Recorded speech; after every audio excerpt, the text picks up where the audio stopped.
ಶ್ರೀಕರನಾರಾಯಣೋ ವಿಜಯತೆ ತಮಾಂ. ಶ್ರೀಕರನಾರಾಯಣೋ ವಿಜಯತೆ ತಮಾಂ.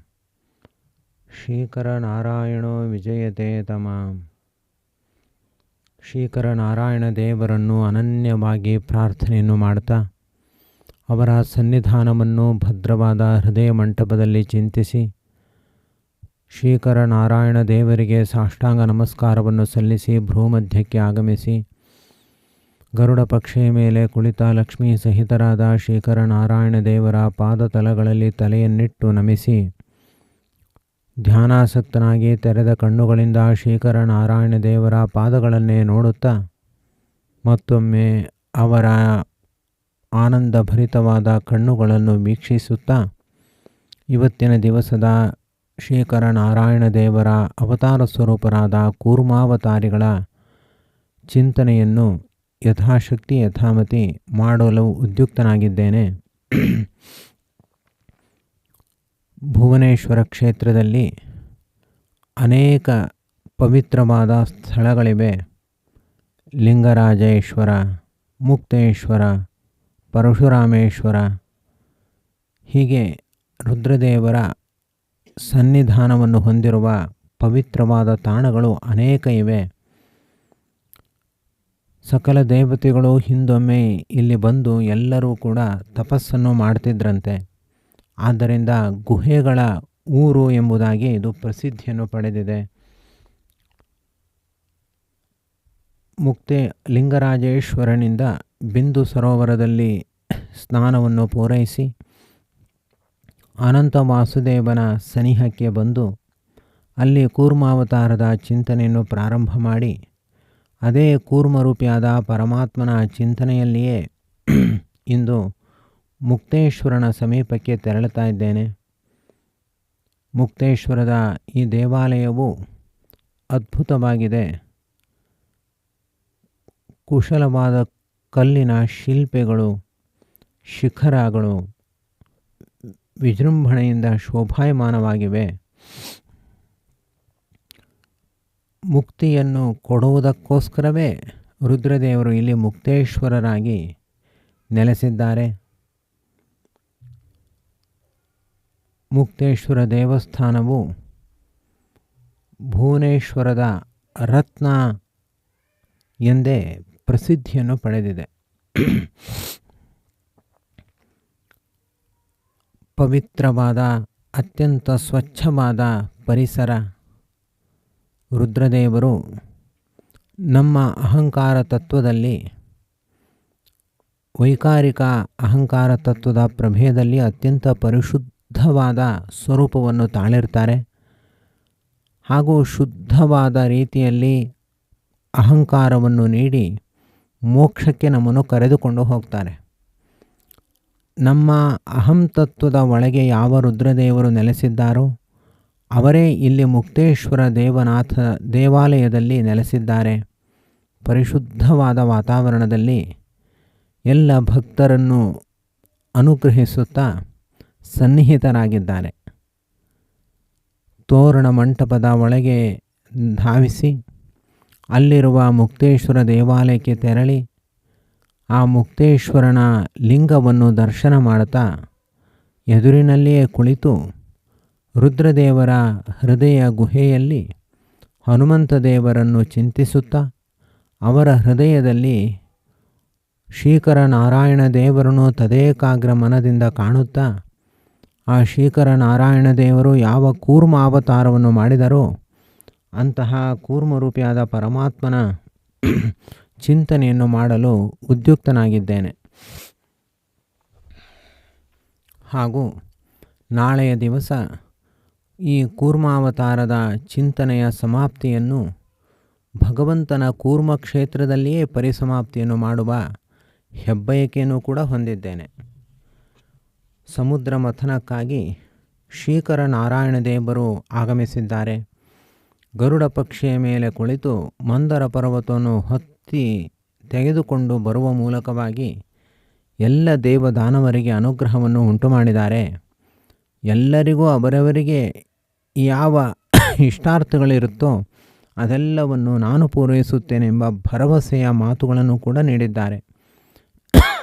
ಯಾವಾಗ ಮಂದರ ಪರ್ವತವನ್ನು ದೇವತೆಗಳ ದಾನವರ ಹೆಗಲಿನ ಮೇಲೆ ಶ್ರೀಕರನಾರಾಯಣ ದೇವರು ಇಡ್ತಾರೋ ಆ ಕ್ಷಣದಲ್ಲಿ ನಜ್ಜುಗುಜ್ಜಾದ ಅವರೆಲ್ಲರ ಸ್ಥಿತಿಗತಿಗಳನ್ನು ಕಂಡು ಶ್ರೀಕರನಾರಾಯಣ ದೇವರು ಪುನಃ ಮಂದರ ಪರ್ವತವನ್ನು ಎತ್ತಿ ಗರುಡನ ಮೇಲೆ ಇಡ್ತಾರೆ.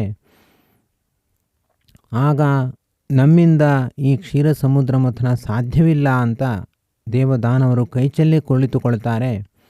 ಆಗ ಶ್ರೀಕರನಾರಾಯಣ ದೇವರು, ನೀವು ಭಯಪಡುವ ಅವಶ್ಯಕತೆ ಇಲ್ಲ, ನಾನು ನಿಮಗೆ ಅಭಯದಾನವನ್ನು ಮಾಡಿದ್ದೇನೆ.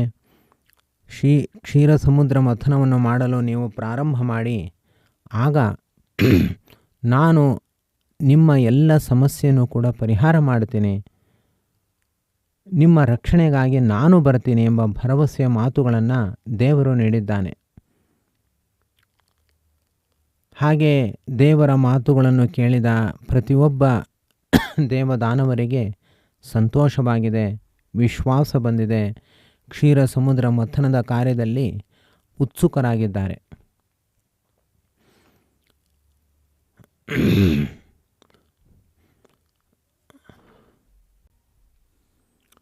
ಗರುಡ ದೇವರ ಮೇಲೆ ಪುನಃ ಆ ಮಂದರ ಪರ್ವತವನ್ನು ಎತ್ತಿ ಶ್ರೀಕರನಾರಾಯಣ ದೇವರು ಇಡ್ತಾರೆ. ಎಲ್ಲ ಕೈಕಾಲುಗಳನ್ನು ಮುರಿದುಕೊಂಡು ಬಿದ್ದ ಆ ದೇವದಾನವರ ಮೇಲೆ ಅಮೃತ ಕಟಾಕ್ಷವನ್ನು ಬೀರ್ತಾರೆ. ಆಗ ದೇವರ ಕಟಾಕ್ಷ ಮಾತ್ರದಿಂದಲೇ ಎಲ್ಲರ ಗಾಯಗಳು ಉಪಶಮನವಾಗುತ್ತವೆ, ಸತ್ತವರು ಬದುಕಿ ಉಳಿತಾರೆ. ಗರುಡ ಪಕ್ಷಿಯ ರೆಕ್ಕೆಗಳ ಗಾಳಿಯ ಬಡಿತದಿಂದ ಎಲ್ಲರಿಗೂ ಕೂಡ ವಿಶ್ರಾಂತಿ ಸಿಗುತ್ತೆ, ಮತ್ತಷ್ಟು ಹೆಚ್ಚಿನ ಶಕ್ತಿಯನ್ನು ಪಡೆದುಕೊಳ್ತಾರೆ. ಬೇಸಿಗೆಯ ಬೇಗೆಯ ಶ್ರಮವನ್ನು ಕೂಡ ಕಳೆದುಕೊಳ್ಳುತ್ತಾರೆ. ಈಗ ಆ ಶ್ರೀಕರನಾರಾಯಣ ದೇವರು ಎಲ್ಲರ ಮಧ್ಯದಲ್ಲಿ ಗರುಡಾರೂಢರಾಗಿ ಆಗಮಿಸ್ತಾ ಇದ್ದಾರೆ. ವೇಗವಾಗಿ ಪ್ರತಿಯೊಬ್ಬರೂ ಕೂಡ ಸಮುದ್ರ ಜಲದ ತೀರಕ್ಕೆ ಆಗಮಿಸಿದ್ದಾರೆ. ಶ್ರೀಕರನಾರಾಯಣ ದೇವರು ಮಂದರ ಪರ್ವತವನ್ನು ತಂದು ಸಮುದ್ರ ಜಲದ ಮಧ್ಯದಲ್ಲಿ ಇಟ್ಟಿದ್ದಾರೆ. ಗರುಡನನ್ನು ತನ್ನ ಸ್ಥಳಕ್ಕೆ ಕಳುಹಿಸಿದ್ದಾರೆ. ಮಥನದ ಕಾರ್ಯ ಪ್ರಾರಂಭವಾಗುವ ಮೊದಲು ಎಲ್ಲ ದೇವದಾನವರು ಭೂಮಿಯ ಮೇಲೆ ಇರುವಂತಹ ಔಷಧಿಗಳನ್ನು, ಗಿಡಮರ ಮೂಲಿಕೆಗಳನ್ನು, ನಾನಾ ವಿಧವಾದ ಧಾತುಗಳನ್ನು, ವಿಷಹಾರ ವಸ್ತುಗಳನ್ನು, ಬಗೆ ಬಗೆಯ ಸಸ್ಯಗಳನ್ನು ತಂದು ಕ್ಷೀರ ಸಮುದ್ರದಲ್ಲಿ ಹಾಕಿದ್ದಾರೆ. ಈಗ ಕ್ಷೀರ ಸಮುದ್ರದ ಮಥನ ಪ್ರಾರಂಭವಾಗಬೇಕಾಗಿದೆ. ವಾಸುಕಿಯು ಅತ್ಯಂತ ಬಲಿಷ್ಠನಾಗಿ ಆಗಮಿಸಿದ್ದಾನೆ. ಆ ವಾಸುಕಿಯನ್ನು ದೇವದಾನವರು ಹಗ್ಗವನ್ನಾಗಿ ಮಾಡಿದ್ದಾರೆ. ಪರ್ವತವು ಕೆಳಗೆ ಜಾರಿ ಬೀಳದಂತೆ ಗಟ್ಟಿಯಾಗಿ ಹಿಡಿದಿದ್ದಾರೆ. ವಾಸುಕಿಯು ಕೂಡ ಆ ಮಂದರ ಪರ್ವತವನ್ನು ಗಟ್ಟಿಯಾಗಿ ತಬ್ಬಿಕೊಂಡು ಹಿಡಿದುಕೊಂಡಿದ್ದಾನೆ. ಅಮೃತ ಮಥನ ಪ್ರಾರಂಭ ಮಾಡೋಣ ಎಂದು ಗಟ್ಟಿಯಾಗಿ ದೇವದಾನವರು ಹೇಳುತ್ತಿದ್ದಾರೆ. ಕೈ ಚಪ್ಪಾಳೆ, ವಾದ್ಯ, ಭೇರಿಗಳು ಶಬ್ದ ದಿಕ್ಕು ವಿದಿಕ್ಕುಗಳಲ್ಲಿ ಕೇಳಿಸ್ತಾ ಇದೆ. ವಾಸುಕಿಯ ದೇಹವನ್ನು ಆ ಮಂದರ ಪರ್ವತಕ್ಕೆ ಬಿಗಿಯಾಗಿ ಸುತ್ತಿ ಸರ್ಪದ ಮೈಭಾಗಗಳು ಸರಿಸಮಾನವಾಗುವಂತೆ ವ್ಯವಸ್ಥೆ ಮಾಡಿದ್ದಾರೆ. ವಾಸುಕಿಯು ಸಕಲ ಸಿದ್ಧತೆಯನ್ನು ಮಾಡಿಕೊಂಡು ತನ್ನ ಕರ್ತವ್ಯವನ್ನು ನಿಭಾಯಿಸಬೇಕು ಎಂದು ದೃಢವಾದ ಮನಸ್ಸನ್ನು ಮಾಡಿಕೊಂಡಿದ್ದಾನೆ. ಅವನ ಉದ್ದೇಶ, ಸಂಕಲ್ಪ ಎಲ್ಲವೂ ಕೂಡ ಸರಿಯಾಗೇ ಇದೆ ಮತ್ತು ಕ್ಷೀರ ಸಮುದ್ರ ಮಥನ ಪ್ರಾರಂಭ ಆಗಬೇಕಾಗಿದೆ. ಎಲ್ಲ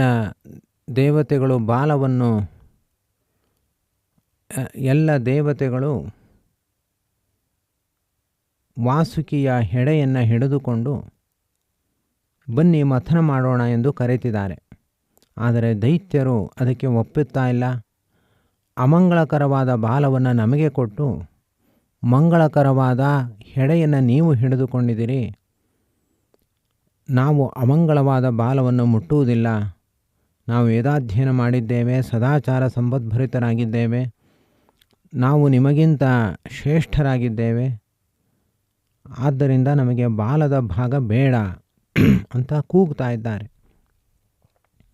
ಆಗ ಅಲ್ಲೇ ಇರುವಂತಹ ಶ್ರೀಕರನಾರಾಯಣ ದೇವರು ಮಂದಹಾಸದಿಂದ ನಗುತ್ತಾ, ನೀವು ಹೇಳಿದಂತೆ ಆಗಲಿ, ಹೆಡೆಯ ಭಾಗವನ್ನು ದೈತ್ಯರು ತೆಗೆದುಕೊಳ್ಳಲಿ ಎಂದು ಅಪ್ಪಣೆಯನ್ನು ಮಾಡಿದ್ದಾರೆ. ಅದರಂತೆ ದೇವತೆಗಳು ಬಾಲದ ಭಾಗವನ್ನು ಹಿಡಿದುಕೊಂಡಿದ್ದಾರೆ, ದೈತ್ಯರು ಹೆಡೆಯ ಭಾಗವನ್ನು ಹಿಡಿದುಕೊಂಡಿದ್ದಾರೆ. ಬುದ್ಧಿ ಇಲ್ಲದ ದೈತ್ಯರು ವಿಷಕಾರುವ ಹೆಡೆಯ ಭಾಗವನ್ನು ಹಿಡಿದುಕೊಂಡು ಪಡಬಾರದ ಕಷ್ಟದಲ್ಲಿ ಸಿಕ್ಕಿ ಹಾಕಿಕೊಂಡಿದ್ದಾರೆ. ವಿಷದ ಗಾಳಿಯಿಂದ ಎಲ್ಲ ದೈತ್ಯರ ಮುಖಗಳು ಕಪ್ಪಿಟ್ಟಿದೆ. ದೇವತೆಗಳು ಬಾಲದ ಭಾಗವನ್ನು ಹಿಡಿದುಕೊಂಡು ಸುಖವಾಗಿ ಕಡೆತವನ್ನು ಪ್ರಾರಂಭ ಮಾಡಿದ್ದಾರೆ. ಮಧ್ಯಾಹ್ನ ಕಾಲದ ಅಭಿಜಿನ್ ಮುಹೂರ್ತದಲ್ಲಿ ಸಮುದ್ರ ಮಥನ ಪ್ರಾರಂಭವಾಗಿದೆ. ಮಂದರ ಪರ್ವತದ ಗಿರಿಶಿಖರ ಎಡದಿಂದ ಬಲಕ್ಕೆ, ಬಲದಿಂದ ಎಡಕ್ಕೆ ಕೇವಲ 3 ಬಾರಿ ತಿರುಗಿದೆ. ದೇವತೆಗಳು ಶಕ್ತಿ ಬಿಟ್ಟು ಈ ಕಡೆ ಎಳೆದ್ರೆ ಅಸುರರು ಶಕ್ತಿ ಹಾಕಿ ಆ ಕಡೆ ಎಳಿತಾರೆ.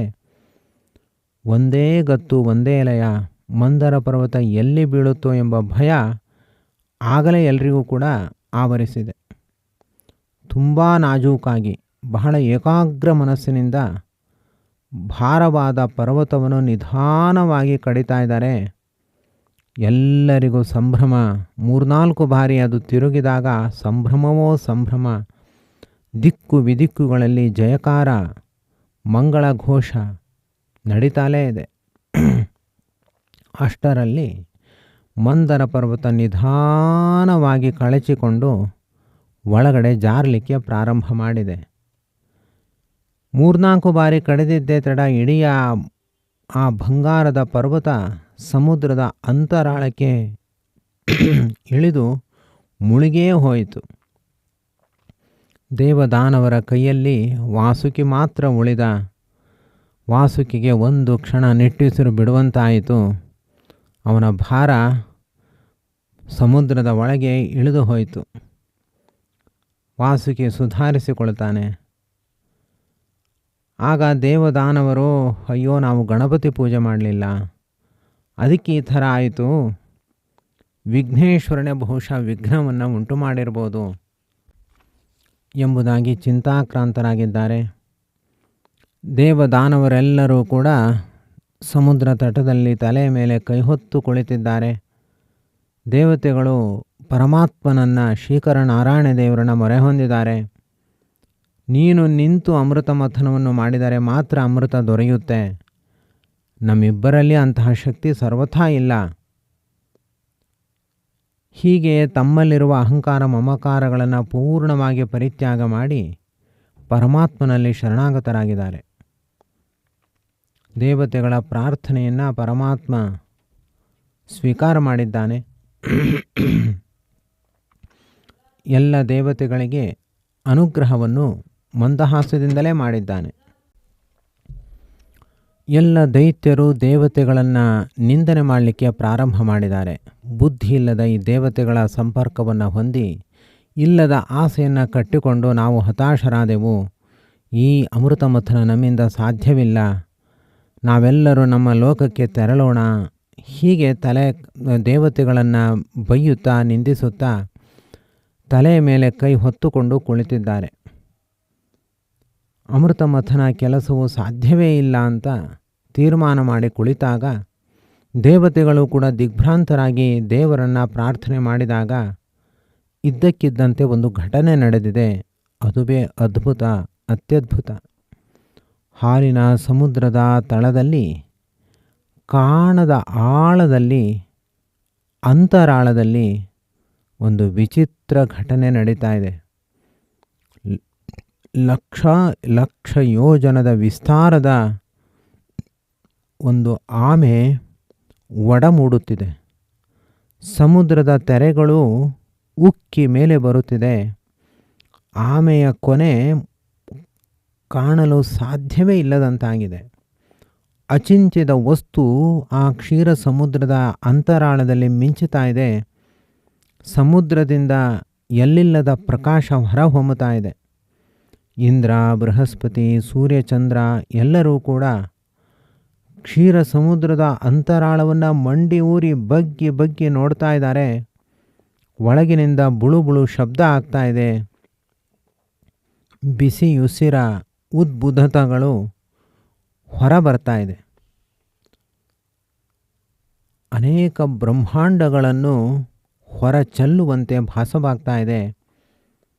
ಆ ಕ್ಷಣ ದೇವೇಂದ್ರನಿಗೆ ಕೂಡಲೇ ಭಾಸವಾಗುತ್ತೆ, ಇದು ದೇವರ ಮಾಯೆ, ದೇವರ ಶಕ್ತಿ. ಹಾಗೆ ಭಾಸವಾಗತಾಲೆ ಇಂದ್ರದೇವರ ಕಣ್ಣುಗಳಲ್ಲಿ ಆನಂದ ಬಿಂದುಗಳು ಕಪೋಲಗಳ ಮೇಲೆ ಉದುರುತ್ತಾ ಇವೆ. ಕೆಲವರು ಹೀಗೆ ಬಗ್ಗುವುದನ್ನು ನೋಡಿ ಲಕ್ಷಾಂತರ ದೇವತೆಗಳು ಹಾಗೂ ಲಕ್ಷಾಂತರ ಸಂಖ್ಯೆಯ ಅಸುರರೆಲ್ಲರೂ ಹಾಲಿನ ಸಮುದ್ರದಲ್ಲಿ ಬಗ್ಗಿ ಬಗ್ಗಿ ನೋಡ್ತಾ ಇದ್ದಾರೆ. ಯೋಗ ಶಯನನು ಅಂತರಾಳದಲ್ಲಿ ಆಮೆಯಾಗಿ ಲಕ್ಷಾಂತರ ಯೋಜನವಾಗಿ ಬೆಳೆದು ಬಿಟ್ಟಿದ್ದಾನೆ.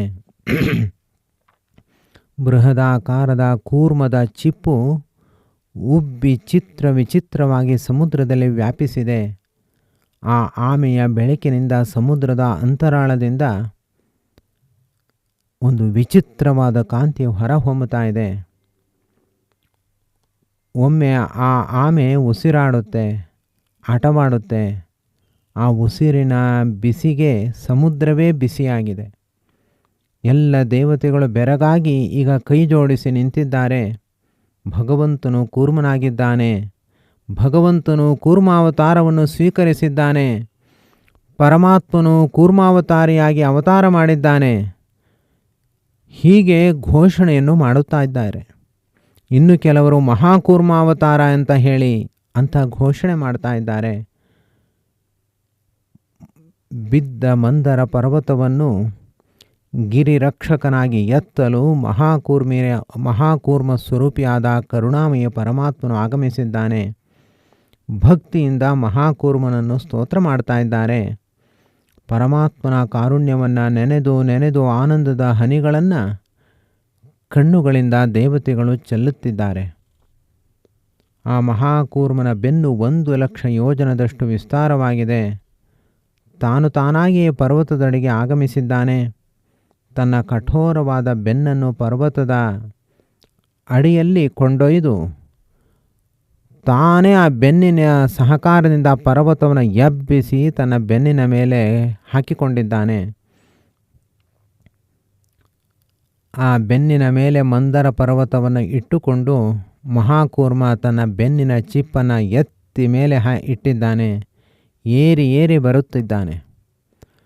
ಆಶ್ಚರ್ಯ, ಏನು ಆಶ್ಚರ್ಯ, ಏನಿದು ಆಶ್ಚರ್ಯ ಅಂತ ಪ್ರತಿಯೊಬ್ಬರೂ ಕೂಡ ಗಾಬರಿಯನ್ನು ಹೊಂದಿದ್ದಾರೆ. ಬಂಗಾರದ ಶಿಖರದ ಪರ್ವತ ಹಾಲಿನ ಸಮುದ್ರದಲ್ಲಿ ತಲೆ ಎತ್ತಿ ನಿಂತಿದೆ.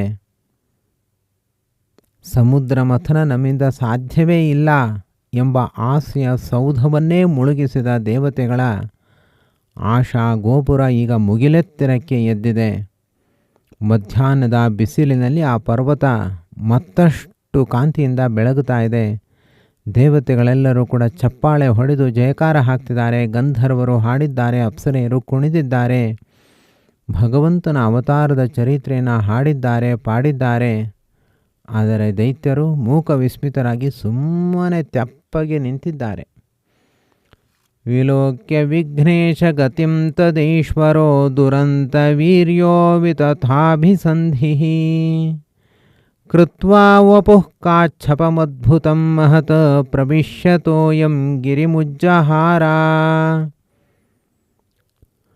ಶ್ರೀಕರನಾರಾಯಣ ದೇವರು ಅದ್ಭುತವಾದ ಕೂರ್ಮ ರೂಪವನ್ನು ಧಾರಣೆ ಮಾಡಿ ಆ ಕ್ಷೀರ ಸಮುದ್ರವೆಂಬ ಮಹಾಜಲವನ್ನು ಪ್ರವೇಶಿಸಿ ಮಂದರ ಪರ್ವತವನ್ನು ಬೆನ್ನ ಮೇಲೆ ಎತ್ತಿಕೊಂಡು ನಿಂತು ಬಂದಿದ್ದಾರೆ. ಅಥಾತಿ ಭಾರಾದ ವಿಷತ್ಸು ಕಾಂಚನೋ ಗಿರಿಸ್ಸ ಪಾತಾಳಮಥತ್ವಮೇವ ತಂ ಕಚ್ಛಪಾತ್ಮ ತ್ವಪರಸ್ವಪೃಷ್ಠೇ ಹ್ಯನನ್ಯಧಾರ್ಯಂ ಪುರುಲೀಲಯೇವ. ಆ ಮಂದರ ಪರ್ವತ ಸುವರ್ಣಮಯವಾಗಿದೆ, ಅತ್ಯಂತ ಭಾರಭೂತವಾಗಿದೆ. ಆದ್ದರಿಂದಲೇ ಜಾರಿ ಬಿದ್ದಿತ್ತು ಮತ್ತು ಪಾತಾಳವನ್ನು ಕೂಡ ಸೇರಿಕೊಂಡಿತ್ತು. ಅದನ್ನು ಪುನಃ ಮೇಲೆ ಎತ್ತಿ ಹೊರಗೆ ತರಲಿಕ್ಕೆ ಯಾರಿಂದಲೂ ಸಾಧ್ಯವಿಲ್ಲ. ಹೀಗಿರುವಾಗ ಪರಮಾತ್ಮ ಕೂರ್ಮ ರೂಪವನ್ನು ಸ್ವೀಕಾರ ಮಾಡಿ ಲೀಲಾಜಾಲವಾಗಿ ಬೆನ್ನಿನ ಮೇಲೆ ಹೊತ್ತುಕೊಂಡು ಮೇಲೆದ್ದು ಬಂದಿದ್ದಾನೆ.